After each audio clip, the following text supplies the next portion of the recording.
Minister Martin ayakirwa bebembeze batari bamwe na bamwe kandi barambwira mu rukagwanya rwimuka umuri Ruhinda nabo mu rukagwa Kakoni na Kikararo mu Rubwambara aho Nyamishwa zikiriza yo konera abatura eje parish ya Kikarara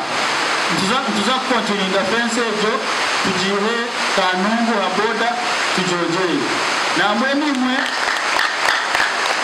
zokutandikana nimwe so abantu okutwaganira nabo batugambira usasi bwabo kw'amatungo nakushishikara n'emisiri yabo nangwa na compensation katwarubwire buri mweta kubasa kukumbata media sinatukunda kahalata umunyishengerokazi wa Rukungiri ashabire kitongole kirukureberera Nyamwishe cha Uganda Wildlife Authority okutekateka ahakobuwezo bwo mutano abantu abarukutura hii nirindiro rye Nyamwishwa erya Queen Elizabeth omuri Rukungiri director babe considered bana basharing imirimo abana bakunu ko kubakigambo kwega nukuceha ko kuteganisuka konka abana bagabe imirimo muteke ma affirmative action mutire kwaba abarihina paka reka tube twagira ki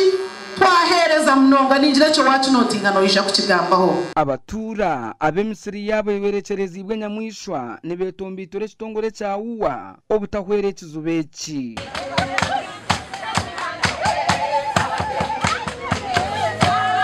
Minister Mutuyande compensation ine hifa mu cyaro ugashaka ngo hati no wanditiriyo nabana bareka kwega akandi nabire kozire program uko mwareka mutinde sente nyinji karukarayija twire hihamba kiba compensate ori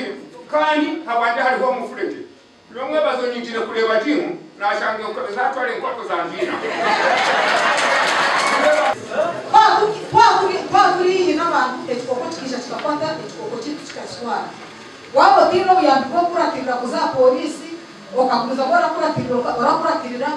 wabo tabikuratirira ibyo tibikara bamwe byabo Sharon Kagwisa okurwo mu kitongore cya uwa akira mukorogu kandi ahumuriza abatura nuko kubaraganiso kukeitwa account zanyu ninga basumganyu tubatera we sente zanyu mbene muhurire muhumwire compensation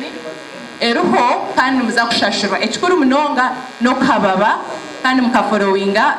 emushemegwa no mukore gasha kwa Dani basubye omuri Rukungiri